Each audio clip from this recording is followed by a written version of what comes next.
Amigos y amigas, muy buenas noches, gracias por acompañarnos. Estamos aquí este lunes hablando de historias, leyendas, tradiciones de la Ciudad de México. Gracias por sintonizarnos, por acompañarnos. El día de hoy vamos a hablar sobre las calles y callejones de la Ciudad de México.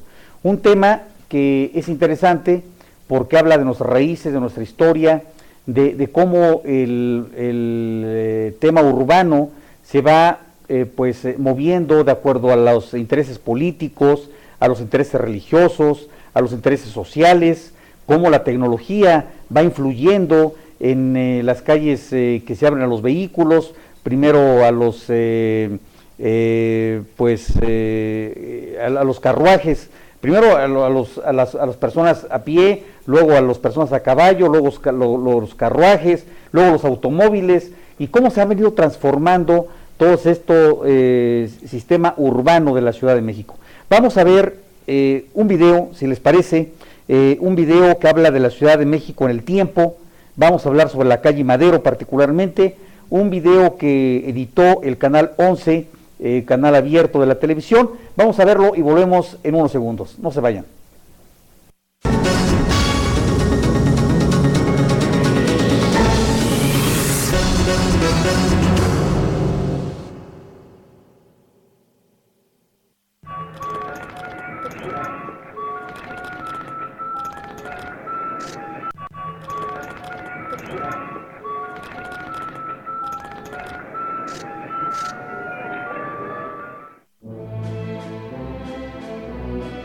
Esta calle existe desde la traza de la ciudad colonial como un camino hacia la Plaza Mayor. En los mapas se aprecian los antiguos nombres de las calles que la cruzaban y los negocios que le dieron vida. Desde entonces por aquí se ven los diferentes rostros que conforman la diversidad de la capital. Pancho Villa la bautizó como la conocemos actualmente para rendir homenaje a Francisco I. Madero. Desde las primeras fotografías que se tomaron en la ciudad se aprecia que la calle de Madero siempre ha sido transitada. Vista desde la Plaza de la Constitución, la primera calle de Plateros en los años 20 luce con abundante tráfico, y en esta toma también se aprecia el semáforo de la época a cargo de un oficial de tránsito. Del lado del portal de...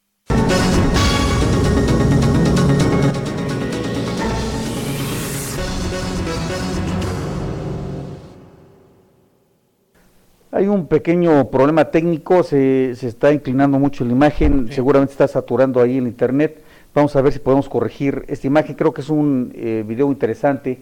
Habla de la calle de Francisco I. Madero y cómo la calle Francisco I. Madero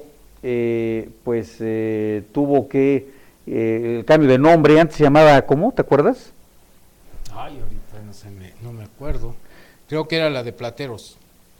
Tuvo en aquella ocasión cuando el propio Pancho Villa subió y colocó él con sus propias manos el nombre de Madero. Y cómo la calle 16 de septiembre, que es paralela a Madero, cómo se abrió en venganza precisamente por el comportamiento conservador que estuvo apoyando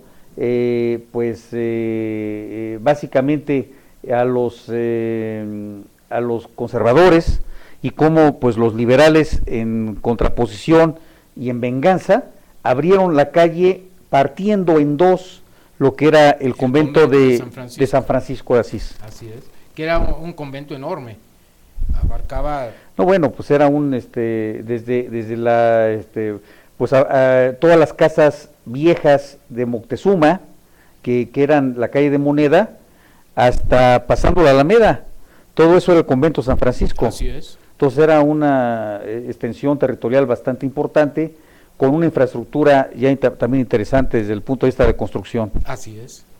A ver, ahora sí ya lo tenemos. A ver, vamos a intentarle. A ver, ¿todavía no? Bien, lo importante de todo es, como comentabas atinadamente, la transformación de la Ciudad de México. Desde la primera traza que se hace después de conquistada la capital, Tenochtitlan, se hace la primera traza, y en la primera traza prácticamente es pues la plaza principal de la Ciudad de México. Esa era la traza. Ya a la altura de San Antonio Abad ya era parte de los límites de la Ciudad de México, ya no estaba, y de ahí empezaba todo lo que fue el río que venía desde Xochimilco, la Viga, el Paseo de Santa Anita, Bonita hasta la aduana a la altura de San Antonio Abad, y después ya empezaba prácticamente la Ciudad de México. Damos la más cordial de las bienvenidas a Adriana Calderón, a Ricardo Martínez, Adriana Helenek y Jessica López. Muchas gracias por estarnos sintonizando. Bueno, la antigua Cámara de Diputados, hoy Asamblea Legislativa, que está en Donceles Allende. Antes estaba, ¿te acuerdas que había ahí, en esa construcción? Era un teatro, ¿no? Era un teatro. No, antes era la calle El Factor. Antes de lo que tú dices del teatro, Donceles Allende eran los límites de la ciudad. Ah, sí, claro. Eran los límites de la traza. Ahí nos llegaba el convento San Francisco, pero estaba ahí, esta calle del Factor. Había un tianguis que era un cochinero ahí. Prácticamente pues llegaban ahí todos los ambulantes, había una gran cantidad de comercio, no bien ordenado, desordenado. Ahí pasaban pues canales, y entonces pues el virrey en aquel entonces tuvo que empezar a poner orden en ese sentido. Cuando viene posteriormente, ya años después, viene la construcción del Teatro Iturbide. El Teatro Iturbide que se construye precisamente ahí, y en 1908, si no mal recuerdo, se quema la Cámara de Diputados de Palacio Nacional. Así es. Que está en Palacio Nacional, y tienen que buscar un edificio alterno para albergar la Cámara de Diputados. Y en 1908, ese Teatro Iturbide se convierte en la Cámara de Diputados. Ahí en la Cámara de Diputados tiene primeramente el primer presidente que toma protesta ahí es nada más y nada menos que Sebastián Lerdo de Tejada. Después de Juárez, como ustedes saben, Juárez pues muere ya habiendo sido reelecto en 1872, 18 de julio. Muere Juárez, y entonces viene ahí el levantamiento de la Noria con Porfirio Díaz, que se levanta con la bandera de no reelección. Fíjense nada más, diciendo no reelección, pero esto fue antes de que Juárez muriera. Viene un movimiento muy fuerte de estos insurgentes, básicamente en contra de Porfirio Díaz, en contra de su hermano el Chato Díaz. Posteriormente pues los juchitecos toman venganza del Chato Díaz, lo desmembran, lo matan de una manera muy dramática. No prospera la rebelión, de Porfirio Díaz. Muere Juárez en 72 y se elige Sebastián Lerdo de Tejada. Y Sebastián Lerdo de Tejada es aquel que toma protesta como presidente de la República en la Cámara de Diputados, ya instalada en el antiguo Teatro Insurgentes, erigido ya como Cámara de Diputados. El antiguo Teatro Iturbide, pero ya erigida como Cámara de Diputados. Posteriormente, Porfirio Díaz, años después, pues manda su renuncia. En 1910. En 1910. Así es. Y también ahí en la Cámara. Sí, en la Cámara de Diputados. Pero a ver, reitero, el primero que toma protesta como presidente electo fue en 1872, Lerdo de Tejada. Luego Porfirio Díaz toma protesta ahí como presidente de la República. Pasan los años, se quema la Cámara de Diputados de Donceles y Allende, también se vuelve a quemar, pero ya en 1908 empieza la reconstrucción, y se esperaba que para el aniversario del centenario de la independencia estuviera terminada. Ya no alcanza a terminarse, pero sí manda Porfirio Díaz su renuncia, y se ve desde esa Cámara de Diputados la renuncia de... Sí, porque el Congreso, la Cámara de Diputados iba a ser lo que ahora es el edificio de la Revolución. Y ahí también manda la renuncia, nada más y nada menos que Madero. No en forma personal, pero manda la renuncia ahí. En 1913. Exactamente, exactamente. Bueno, ya tenemos el video, ahora sí vamos a verlo.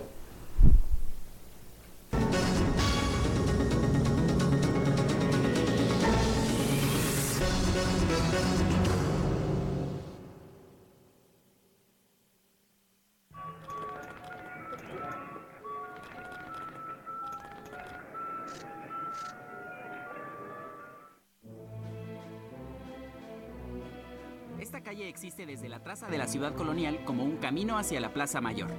En los mapas se aprecian los antiguos nombres de las calles que la cruzaban y los negocios que le dieron vida.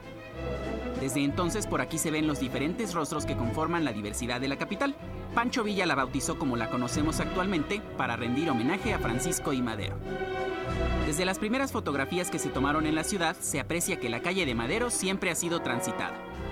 Vista desde la Plaza de la Constitución, la primera calle de Plateros en los años 20 luce con abundante tráfico, y en esta toma también se aprecia el semáforo de la época a cargo de un oficial de tránsito. Del lado del portal de mercaderes se encontraba el famoso Café del Cazador y posteriormente estuvo aquí el bar Peter Guy, entre otros negocios. En esta esquina abrió sus puertas en 1937 el Hotel Majestic, con la fachada de estilo neocolonial que existe hasta la actualidad. Esta calle todavía conserva su primer patronazgo en el Templo de San Francisco y el nombre de Plateros provenía de las primeras joyerías que aquí se instalaron. Bienvenidos a la calle de Madero en la Ciudad de México en el tiempo.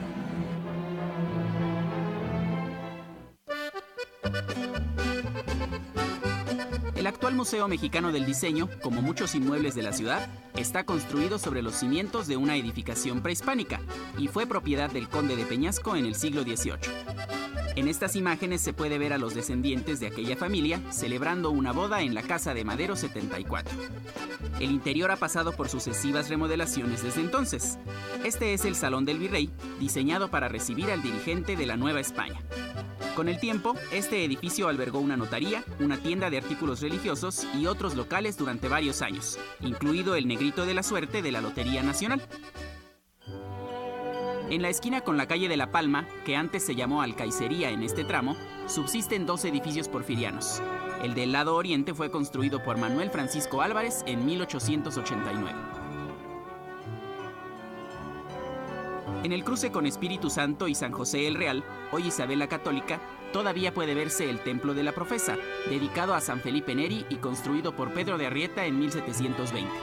El retablo de estilo neoclásico es obra de Manuel Tolsá y, como en otros casos, reemplazó a uno más antiguo que sirvió de relleno para el nuevo. En la acera de enfrente está el edificio de la aseguradora La Mexicana, construido por Genaro Alcorta en 1906, donde antes había estado el Café de la Concordia. En esta foto puede verse iluminado para las fiestas del centenario. El reloj que corona la esquina fue realizado por la joyería La Esmeralda, que se encontraba del otro lado de la calle, en un inmueble realizado por Francisco Serrano y Eleuterio Méndez en 1892. Hoy lo ocupan una tienda de discos y el Museo del Estanquillo. Cerca de aquí, en Madero 32, estuvo el edificio Santa Cilia, de estilo Art Deco, obra de Carlos Obregón Santacilia. Aquí se encontraba el Salón Bach, donde fue asesinado Guti Cárdenas en 1932. La esquina con Bolívar, antes llamada Coliseo y Vergara, siempre fue de gran fama, y muestra de ello es la casa que perteneció al minero José de la Borda en el siglo XVIII, con su extenso balcón que dio origen a una popular leyenda urbana. En este edificio estuvo la primera sala de cine de la ciudad, el Salón Rojo, abierto en 1906. Más tarde también albergó al Cine Rex. El otro ejemplo representativo de la arquitectura colonial en Madero es el llamado Palacio de Iturbide. Originalmente fue propiedad de los condes de San Mateo de Valparaíso y marqueses de Jaral de Berrio, pero es más conocido como la vivienda que ocupó Agustín de Iturbide cuando fue proclamado emperador de México en 1822. Durante las fiestas del centenario también fue testigo del fastuoso desfile, como se aprecia en estas imágenes. En la esquina con el Callejón de la Condesa está la Casa de los Condes del Valle de Orizaba, más conocida como la Casa de los Azulejos por el revestimiento policromado de su fachada. Ha sido escenario de numerosos acontecimientos desde que fue construido en la primera mitad del siglo XVIII. En la época porfiriana albergó al célebre Jockey Club y más tarde fue la sede de la Casa del Obrero Mundial. Justo enfrente se encuentra el Templo de San Felipe de Jesús, de estilo neogótico, construido por Emilio Dondé en 1897.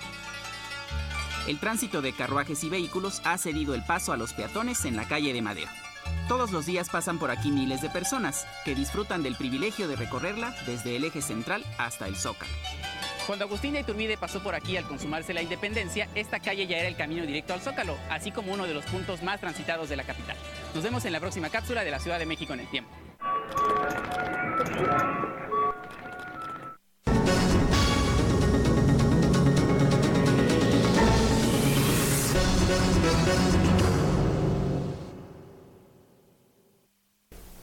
Bueno, pues qué interesante. Estábamos viendo ahí el asunto de la Casa del Obrero Mundial, que no es otra cosa más que la Casa de los Azulejos. Hoy Sambors. Hoy Sambors, que por cierto, fíjate que leía yo un libro que habla de pues algunas anécdotas del centro histórico, y cómo Madero en una ocasión, pues básicamente estando el virrey, va pasando por Madero, no el virrey sino la gente de la nobleza con sus carruajes, venía un carruaje de frente y estaban, de pronto empezaron a discutir para que echaran para atrás uno o el otro, y eran tan tercos los dos personajes que pues se quedaron ahí casi 24 horas, hasta que tuvo que intervenir el virrey para convencer a uno de ellos a que se echara para atrás. Sí, pero es que era por la nobleza. Decía, es que mi nobleza es superior a la tuya y tú tienes la obligación de hacer para atrás tu carruaje para que pase el mío primero, porque yo soy más noble que tú. Y el otro decía, no, discúlpame, pero mi nobleza es mayor. Entonces los dos nobles estaban peleando ahí y no querían ninguno hacer para atrás el carruaje, y sí se quedaba mucho tiempo ahí. O sea, pues se hubieran arreglado a golpes, ¿no? Y hubiera sido más sencillo, ¿no? Bueno, sí, pero en aquella época los nobles no se arreglaron a golpes, quizá un duelo.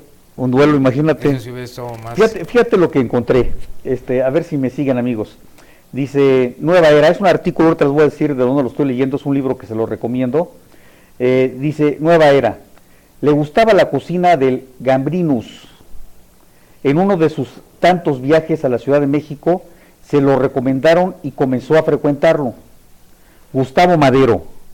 Gustavo Madero es hermano de Francisco I. Madero, que luego, que le hicieron el tuerto porque tenía un solo ojo, y que luego la gente de Victoriano Huerta le quitan el único ojo bueno y lo matan de una manera terrible, habiendo inclusive días antes de esto que les platico, había Gustavo detenido a Victoriano Huerta porque pues él entendía que era un traidor, y se lo llevó ya a su hermano sin el sable y con la pistola en la mano de Victoriano Huerta. Lo llevó desarmado ante su hermano hacia el presidente, que era Francisco I. Madero, y le dice, te estoy entregando a un traidor para que lo mandes fusilar.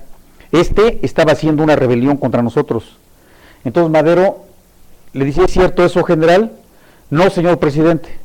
Entonces agarró el sable y la pistola, le regresó el sable y la pistola, y le dijo Madero, Francisco I. Madero, le dijo a Victoriano Huerta, tiene usted 24 horas para demostrar su lealtad a la República.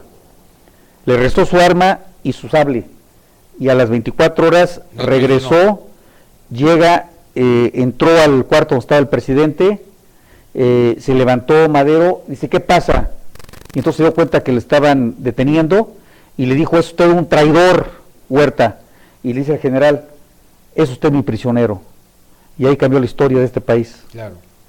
Bueno, aquí dice que le gustaba entonces a Gustavo Madero el Gambrinus, que es un restaurante. Hermano del presidente de la República, solía reservar algunos de sus privados para reunirse con sus colaboradores cercanos. Se comía bien, se bebía aún mejor, y buena parte de la clase política ocupaba sus mesas cotidianamente a la hora de la comida, amenizada siempre por un excelente quinteto, entre platillo y platillo. Surgían los rumores políticos, las últimas noticias de las declaraciones del momento. El restaurante no podía estar mejor ubicado, se encontraba en la avenida considerada por entonces la arteria principal de la metrópoli, San Francisco, que San Francisco se convirtió luego, dice, a unas cuantas cuadras del Palacio Nacional y muy cerca de la Cámara de Diputados, en la calle de Donceles. Su reciente remodelación convirtió a Gambrinus en uno de los lugares más refinados del momento, al presumir de un lujo risueño y opulento. El Gramínus tenía un espacio publicitario dentro de las páginas del periódico Nueva Era. El periódico Nueva Era era un periódico propiedad de Gustavo Madero, que lo empezaron a sacar para contrarrestar toda la prensa tradicional que atacaba a Madero y a toda la revolución. Así es. ¿Por qué atacaba los periódicos a Madero? Porque cuando llega Madero al poder, suspende todas las dádivas a los periódicos. Entonces, como es natural, todos los periódicos que recibían el cochupo o el famoso, ¿cómo le llaman? Apoyo económico. El apoyo económico, pero ¿cómo le llaman? Este apoyo económico, el chayote. Chayote. ¿Y sabes por qué se dice chayote? Porque espina. No, porque decían, ve a la chayotera, te están esperando la chayotera. Iban a la chayotera y ahí les daban su dinero. Por eso se dice chayote. En la chayotera será el chayote, y entonces decían, hay una chayotera, y ahí les daban su dinero. Estos amigos que les daban su dinero, cuando llega Madero, le suspenden las dádivas, y entonces todo el mundo, como es evidente, se la aventó a Madero. Entonces el hermano, Gustavo, que eran empresarios, pues hace su propio periódico. Y entonces en ese periódico anunciaban todas las cosas, vendían publicidad, y daba noticias de los diarios. Entonces, este periódico se llamaba Nueva Era, propiedad de Gustavo Madero. Dice aquí, diario fundado por Gustavo Madero en septiembre de 1911, para defender al régimen maderista de las críticas irracionales de los periódicos tradicionales. Se sostenían con un sinnúmero de anuncios que ofrecían todo tipo de productos, remedios, curas, además de hoteles, restaurantes y casas comerciales. ¿Qué decía el periódico? ¿Cómo se anunciaban? Decía, por ejemplo, ¿quieres ser dichoso y no vivir con tristeza, miseria, preocupaciones tormentosas, sin amor, sin alegría, sin felicidad? Pida hoy mismo los medios positivos para lograr éxito en la vida y conseguir cuando desee. Usted puede tener fortuna, salud y suerte con mi libro que mando gratis titulado Secretos Maravillosos. Pues no eran gratis los libros, o sea, se escribía uno ahí, le costaba una lana y le daban un libro de secretos maravillosos para no estar triste. Yo quisiera un libro de esos. Sí, estaría fantástico. Pues hay que buscarlo, ¿no? Debe haber todo un libro de esos, a ver qué decía de los secretos maravillosos. Ahora, fíjate en otro anuncio. Dice, los remedios eran insospechados, desde aquellos que servían para embellecer el cutis y disfrutar la frescura y delicia en todo el cuerpo, con el famoso jabón del avellano de la bruja de Munyoy. O sea, era un jabón maravilloso de una bruja. Entonces hay que ver qué contenía, ¿no? Claro. Luego, hasta píldoras que tenían la virtud de desarrollar y reconstruir los pechos femeninos. No tendrían que hacerse implantes. La expresión más perfecta de la belleza femenina, fortalecer los tejidos. Pues estaría bien. Son píldoras. Y luego también decía, y adquirir esta robustez que no siempre da la naturaleza. ¿Tú te tomarías esas píldoras? Encantado. ¿Tú te las tomarías? Pues están más fuertes, ¿sí? No, pero era para los senos femeninos. No, claro que no. Dice, Me anuncios. vería muy sexy. Sí, anuncios de paraguas, armas, trajes, sombreros, píldoras para la memoria, medicinas para retardar la vejez y remedios contra la hemorroides. De purgas como Unyadi Janos, la mejor agua purgativa natural. El purgante de las familias, aprobada por eminentes médicos de México, decía. El purgante de las familias, agua natural, el purgante de las familias. ¿Quién sabe qué le echaban, Porque además antes no estaba normado esto. Entonces, pues le han de haber echado algún aceitito, alguna cosa así. Aceite de ricino. Pues alguna cosa así. Así como las píldoras rosadas del doctor Williams para la melancolía. Ah, caray. Todo eso se anunciaba en 1911, estamos hablando. Consultaciones SIC, así dice, consultaciones magnéticas para enfermedades. El elixir de coca de J. Bain. Yo creo que a lo mejor si era coca de cocaína. Y se ponían muy felices. Pues imagínate, el más poderoso reparador de las fuerzas agotadas. Por largas enfermedades o por excesos de toda clase. Tónicos contra la calvicie y muchos más. llenaban las páginas de Nueva Era y otros diarios que en la segunda o tercera plana, junto a los cablegramas internacionales, tenían su lugar reservado. Fíjate, qué interesante, todas estas cosas que se vivían en esa época. Bueno, yo decía que les iba a recomendar este libro, y efectivamente se los voy a recomendar. Este libro se llama 365 días para conocer la historia de México. Es un libro, una especie de artículos que van saliendo y que son artículos como de periódico de esa época. Breves. Son muy breves. Y hacen que tenga una cultura. Bueno, ya ahorita, por ejemplo, pues ya les leí un artículo de Nueva Era. De la Nueva Era. Un periódico de 1911, que no tenemos que ir a la hemeroteca. No tienes que ir a la hemeroteca. Todo esto, ¿dónde estaba ubicado el restaurante? Estaba en la calle de 16 de septiembre, lo que es ahora 16 de septiembre, con 2 cuadras después de Moneda, hacia el poniente. ¿Qué calle es 2 cuadras después de Moneda? Deja ver. Moneda ya está es una calle peatonal, fíjate. ¿Qué será Mesones? ¿Será Y eso lo busqué en internet, porque aquí no dice dónde está el restaurante, pero a ver, búsqueme por favor el restaurante que les acabo de mencionar, que se llama, ¿cómo? Gambrinos. Búsquenlo por favor ahí. Ya no existe. Ya no existe, pero póngale Madero Gambrinos, porque además en este mismo restaurante fue aprendido Gustavo Amadero. Estaba ahí comiendo, estaba con su pistola, lo invitó Victoriano Huerta para supuestamente limar asperezas. Llegó este amigo, se sentó y le dice la guardia de Huerta: permítame su pistola porque estamos sentados entre caballeros. Y entonces entregó su pistola y en ese momento: está usted detenido, acompáñenos, y lo llevan a la Ciudadela.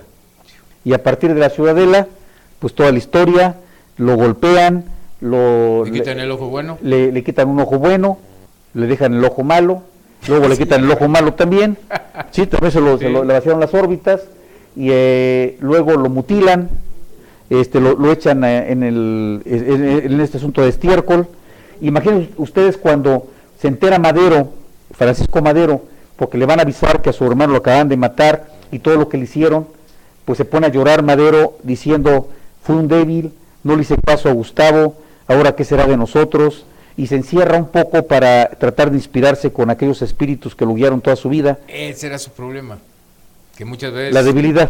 Y manejaba mucho el aspecto espírita, que por cierto en aquella época pues estaba de moda desde finales del siglo XIX y toda la primera... Bueno, lo que pasa con Madero es que él vivió en Francia un tiempo y se hizo discípulo de Kardec. Él estuvo en todas las reuniones espíritas en Francia. Allan Kardec, exactamente. Y se hace un discípulo de él. Estuvo un tiempo en Francia. Cuando regresa a México, en su rancho pone un centro de estudios espíritas, porque él ya traía la idea de quererse comunicar con su hermano Raúl, que ustedes saben cómo murió, que fue terrible la muerte de Raúl. Raúl era un pequeño que jugaba, pues como todos los niños, llevaba un palo, llegó corriendo a su casa con un palo. En ese entonces las lámparas no eran lámparas incandescentes como ahora, eran lámparas de petróleo que se colgaban en unos candiles, los levantaban con un lazo, los bajaban y los subían con un lazo colgado de las paredes, y entonces golpea el palo, la lámpara, se voltea la lámpara, le cae el petróleo y la flama y se incendia. Pues tiene quemaduras de 3er grado. El chiquito, pues por más intentos médicos que se le hacen, muere, y desde entonces tenía la idea de comunicarse con el niño, tenía ideas de comunicarse con el hermano, que se comunica después, y tuvo pues una gran comunicación con su hermano muchos años. Pues incluso fue una de las cosas que le criticaban los periódicos, decían el brujo, el cartomanciano, el espírita y todo eso. Bueno, pero además el libro que revolucionó y que hizo la revolución realmente se llama La Sucesión Presidencial, y esta sucesión presidencial supuestamente se la dictan JB, un espíritu llamado JB, que unos identifican con Benito Juárez, pero este JB le dicta el libro porque él escribía en lectura automática. Ajá. De pronto Sí, se ponía en claro. trance y empezaba a escribir, y en esa escritura se constituye el libro de la Asociación Presidencial. Sí, Está interesante, sí, ¿no? Sí, claro, dicen que fue un libro que le dictaron del más allá los espíritus. Adriana López García, Gerardo M. Flores, Jesús García Vázquez, Marta Cabrera, muchas gracias, Julián Robles Cervera, Daniel Herrera Cosío, muchas gracias por escribir y estar con nosotros, amigas y amigos. ¿Cómo ves, mi querido Jesús? Bueno, dentro de las anécdotas de la Ciudad de México hay dos escritores muy interesantes que ves, don Luis González Obregón, Historias de las calles de México, y don José María Marroquí, que también tiene un libro sobre historias, leyendas de la Ciudad de México. Ahí nos habla de muchos que ya los hemos tocado en el programa, por ejemplo, la historia de la calle de Paseo de la Reforma, que ya lo hemos tocado aquí, que pues es una calle que se da en el Segundo Imperio, el Imperio Maximiliano, que va desde el Castillo de Chapultepec hasta lo que es ahora el Caballito, donde está la Lotería Bucareli, y desde el castillo se veía todo. Esa calle se llamaba el Paseo de la Emperatriz. El Paseo de la Emperatriz, que luego se convirtió, cuando se restaura la República con Juárez, precisamente se llama Paseo de la Reforma, precisamente, y la idea era que cada una de los estados pusiera esculturas, 2 o 3 esculturas de cada uno de los estados, de los héroes más representativos de cada estado. Y bueno, pasó una cosa muy curiosa, porque las cámaras de diputados locales pues discutían quién debería estar, y no mandaron pues a los más representativos. Es increíble, ya muchas veces ni los propios oriundos de un estado saben qué persona es la que mandaron ahí, y muchos años estuvo así el Paseo de la Reforma, que luego pusieron a los indios verdes, ahí Paseo de la Reforma, cerca del Caballito, y que no tiene nada que ver con la Reforma. Y en la época que se pusieron las esculturas estas, fue en la época de Porfirio Díaz. Fíjate qué contradicción. Porfirio Díaz traía la idea francesada de hacer una ciudad tipo francés, y quería que el Paseo de la Reforma fuera como el Champs-Élysées, los Campos Elíseos, es lo que quería él, y luego le ponen a 2 indios ahí, a 2 indios verdes, que además verdes y mal proporcionados, ¿no? Unas patotas así. Unas patotas, así, patones.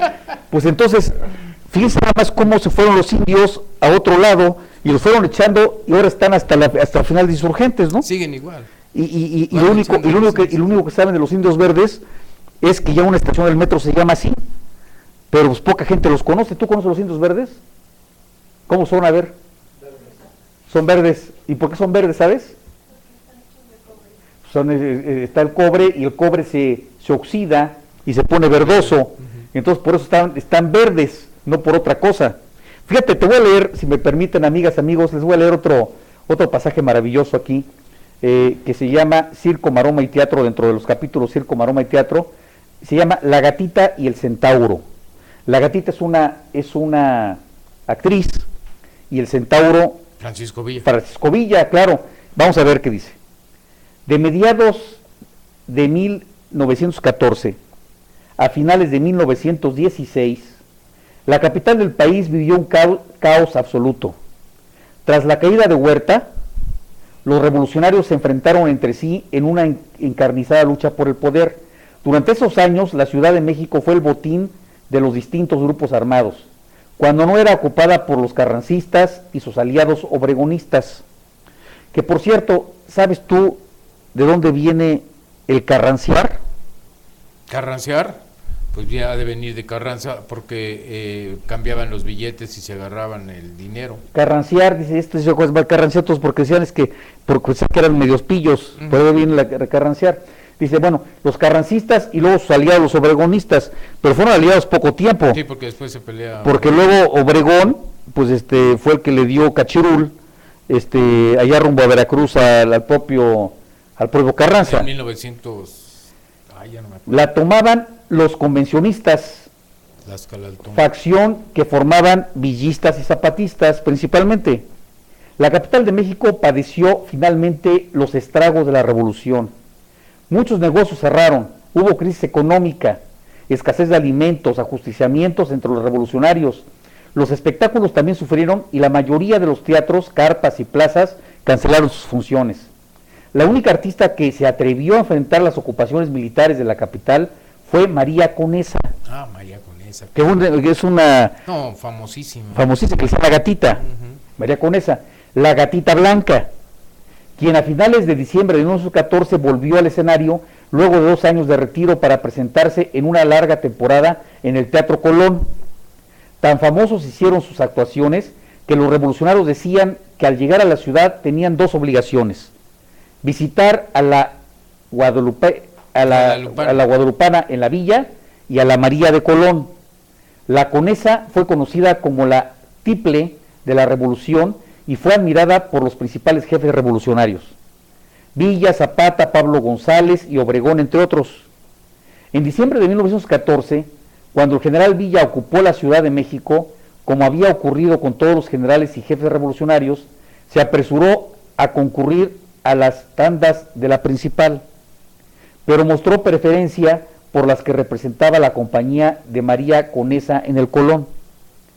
La propia artista escribió, Armando de María y Campos, me ha referido que Villa gozaba extraordinariamente al ocupar las lunetas laterales en unión de jefes de su Estado Mayor y correligionarios, y que una noche que se representaban las musas latinas en el número de las percheleras, en el que María acostumbraba bajar a las lunetas con una filosa navaja en la diestra para jugarles bromas a los espectadores, pinchándoles el sombrero, arrancándoles trozos de las corbatas o haciendo saltar los botones de los chalecos.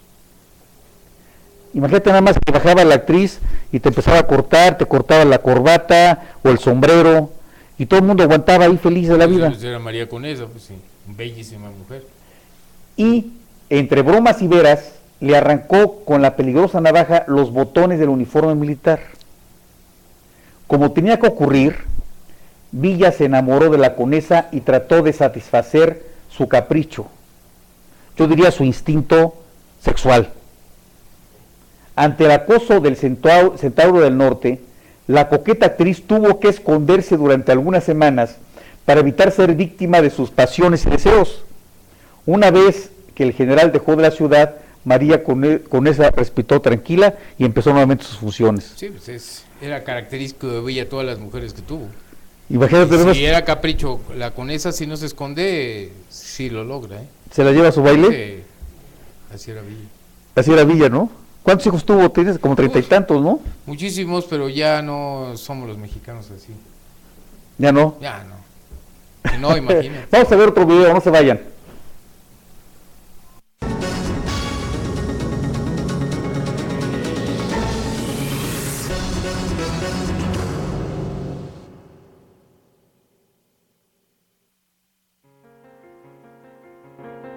Esta vez contaremos una historia peculiar que encierra misterio, terror y fatalidad. Hablaremos del famoso Callejón del Aguacate ubicado en Coyoacán, el cual se caracteriza por ser tenebroso y lúgubre, y porque ahí, se narra, se cometieron varios asesinatos. Dicho callejón está en la calle de Francisco Sosa, y cuentan que en él vivía una familia a la que, casi todos los días, le gustaba consultar la ouija junto con parientes y amigos.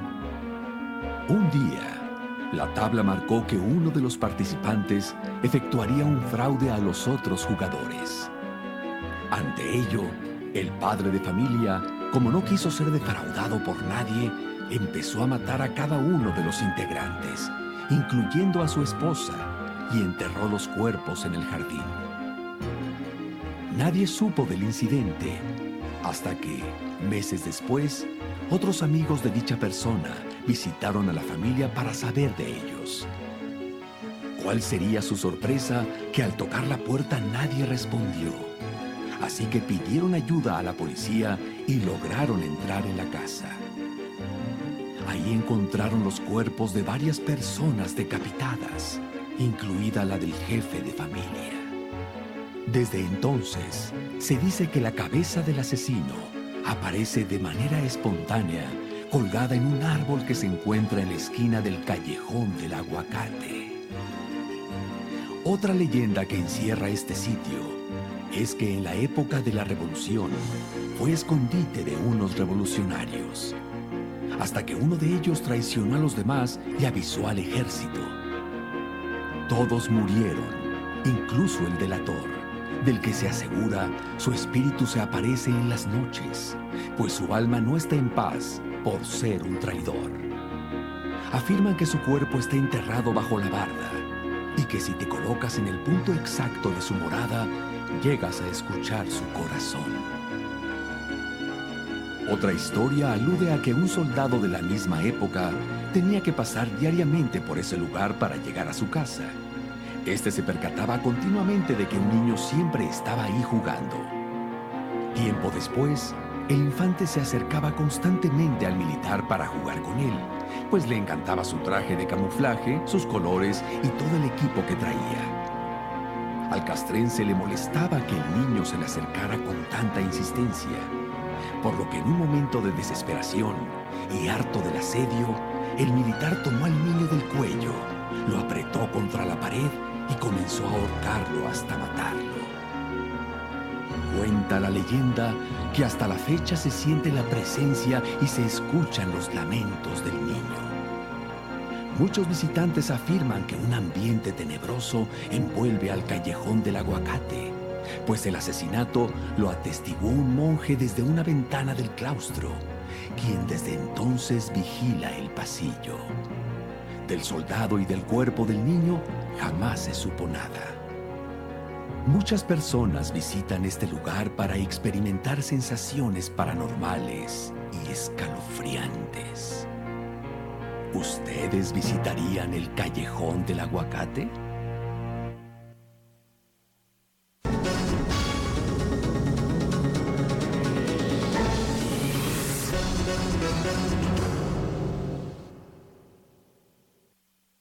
Pues como ves, el Callejón del Aguacate. Bueno, pero ahí pues, pasó una desgracia y de un loco que pues mata a un niño. Pero hay lugares en la ciudad que sí están cargados desde el punto de vista, digamos, pues sí, energético y además de tanto dolor, tanto sufrimiento. Por ejemplo, con la antigua cárcel de Belén. En la cárcel de Belén, donde pues fusilaron, ahorcaron a un sinnúmero de personas. Y precisamente ahí en la Ciudadela, donde estaba la antigua fábrica de puros, y que luego pues se fue cuartel, donde se guardó pólvora y se fusiló a cantidad. O sea, dicen que, bueno, en la época juarista, cuando se reprimió la rebelión esta de Díaz, el plan de la Noria, el plan de la Noria, cuando se reprimió a todos estos, se mataron oficialmente como a 300 personas, prácticamente los fusilaron en el sitio, pero eso fue oficialmente, pero dicen que había como 1000 cadáveres, y fue una situación que se supo poco, porque era ya pues muy cerca de la reelección, y fue Juárez directamente el que dirigió todo este movimiento para restaurar el régimen, porque ya estaban en problemas muy graves. Entonces, todos estos rincones de la ciudad que curiosamente, porque estamos hablando de esta muerte, de esa masacre de 1000 personas en un lugar, estamos hablando de 1872. O sea, hubo muertes ahí en ese año. Pero si luego te vas a 1913, en ese mismo lugar, pues hay otra vez una masacres, como que hay lugares que están marcados por ciertas situaciones trágicas. Así es. Y luego también traes, por ejemplo, el propio, donde están las pirámides, en el Zócalo, donde está la gran pirámide del Zócalo de Tenochtitlan, la pirámide doble, que ahí se practicaban sacrificios humanos, y que luego en la colonia seguían sacrificando cerca de ahí, pues todos los actos de fe. También está cargada por ciertas situaciones muy, muy raras, ¿no? de carácter. Bueno, cuando vimos lo de la antigua escuela de medicina, que fue el Palacio de la Inquisición, también hay una carga. Vamos a invitar a Toño Gerard a que nos platique. Él estuvo haciendo investigaciones de esas que te gustan a ti, esotéricas, en el Palacio de la Inquisición, y luego la antigua escuela de medicina. Ese lugar está cargado también con ciertas situaciones interesantes. Pero es fantástico. Es fantástico, Ay, sí. me encanta eso. Saludos a Guillermo Romo, María Elena Díaz, Margarita Noguera, Daniel Herrera Cosío, Helen Sardaneta, muchas gracias. Jesús Marín, diputado, licenciado, ¿cuál es su calle favorita de la ciudad? Lupita Ramírez, felicidades por su programa, muchas gracias. ¿Cuál es tu principal? Mi calle favorita de la Ciudad de México. Me gusta mucho Madero, Isabel la Católica. ¿Dónde está la Profesa? La Profesa. Ahí Bueno, es que la Profesa, bueno, yo concuerdo contigo en Madero, Madero es una calle mágica, del centro histórico me gusta esa, o sea, es una calle maravillosa, porque tiene, cada cuadra que vas pasando, tiene historia. Tienes historia, o sea, cada paso que vas dando, tú puedes ver en la calle de Madero, cimentación del siglo XVI, construcción del siglo XVII, edificación del siglo XVIII, en el mismo lugar, o sea, tres siglos de historia ahí en el mismo lugar, desde cimientos del siglo XVI hasta casas del siglo XVIII, XIX, magníficas. Porfirianas ya. Porfirianas, del neoclásico, por ejemplo, si llegas ahí a la Plaza Tolsá, pero ya no es Madero, ya es ¿cuál es nuestra Plaza Tolsá? ¿Dónde está la minería? Ese es Tacuba. ¿Tacuba? Tacuba. Tacuba no. Sí, Tacuba. Sí, Tacuba. Es maravillosa también esta calle. Tacuba es una preciosidad. Y donde está la Plaza Tolsá, el Caballito, el edificio de la Pinacoteca, que hemos comentado de bueno, toda la historia del Caballito, que es fenomenal, y la historia de esa Plaza Tolsá, porque enfrente está minería, donde fue director Tolsá precisamente de esa escuela, ¿no? Uh-huh. Sí, ya hicimos inclusive programa de eso. Que hicimos un programa de la Plaza Tolsá. Y me gusta también todo lo que es, ya saliendo del centro histórico, San Ángel. Bueno, esos son barrios, San Ángel, San Angelín, Guadalupe, Chimalistac, que son pues colonias mágicas, que además Coyoacán. También, claro. No, pues Coyoacán, que fue el primer lugar donde Cortés, que el primer municipio, el primer municipio fue Veracruz. Veracruz y después aquí, porque llegó al Tenochtitlan y se fue a Coyoacán por la peste. Mortandad que había ahí. Había una mortandad terrible porque cuando culmina empieza la guerra, ya el último momento de la guerra por la conquista, que arman los bergantines allá en el lago de Texcoco, por Huexotla, por el lago de Texcoco, donde manda traer Cortés los restos de los barcos con los que traía, y con esa madera arma los bergantines, los pone los cañones que traían los barcos para pues llegar a la conquista de Tenochtitlan por lago. Y entonces imagínate tú con esos barcos que estaban hechos con cañones contra los indígenas que traían flechas. Entonces los indígenas, ya a propósito, los cadáveres ya no los sepultaban, los dejaban ahí precisamente para provocar una peste, para tratar de enfermar a los españoles. Y pues fue también una situación que los afectó a ellos. Claro, pero por eso tuvo. Y entonces Cortés, por tanta peste, pues se fue a Coyoacán con su casa, y ahí hizo una casa magnífica, se llevó a su esposa y a sus siervas y sus siervos, y luego, fíjate, comentan, ¿sabes cuáles fueron los primeros grafitis en la ciudad? No. Los grafitis en contra de Cortés. Ah, ¿sí? Porque cuenta la leyenda que una vez en su casa de Coyoacán, ya establecidos ya los españoles en la colonia, Cortés pues era muy atacado por sus generales, no de frente, pero por abajo de la mesa. Se decía que él se había quedado con muchísimo oro, porque finalmente pues todo el oro que se repartió con las ambiciones que traían los españoles era muy poco oro con respecto a sus ambiciones. Entonces se decía que Cortés había quedado con la mayoría del oro, la mayor parte del oro, que no lo dudo, pero de todas maneras también se le hizo poco, ¿no? Y finalmente entonces llegaban en la noche y le ponían versos en la casa de Coyoacán a Cortés, diciendo en verso pues que se había quedado, que había agandallado el oro. Y entonces se lo había carranceado, nada más que Carranza todavía no nacía. Entonces salía Cortés y lo borraba, y al día siguiente aparecían otra vez las pintas en las bardas, que fue el primer graffiti en México reportado históricamente. Y entonces Cortés le puso ahí, y entonces empezó a contestarle también a los otros en verso. Y eso fue la primera situación del graffiti. Pues ya nos vamos, amigas, amigos, se nos fue el tiempo volando. Les agradezco mucho que nos hayan acompañado el día de hoy. Tus comentarios finales, mi querido Jesús. Bueno, creo que no hay que perder de vista toda esa riqueza tradicional que tiene nuestra ciudad, y no solamente el centro histórico. Ya ahorita hablaste de Coyoacán, San Ángel, la Plaza San Jacinto. Hay muchos lugares que debemos nosotros visitar, que debemos de enterarnos, porque si no conocemos cuál ha sido la historia de esta gran ciudad, pues no las vamos a amar ni vamos a respetarla. Oye, mira, quítate esa barbita que tienes aquí. Ahí, sí, ahí arranca, allá, ya. Ahora, no, aquí. A ver, jálalo ahí. No, jálalo ahí, de veras. Ahora enséñale a la cámara. ¿Para qué? Ya se la arrancó, ¿verdad? ¿Sí viste la barbita que traía? Pero una barbita, era barba roja. Bueno, una barba roja.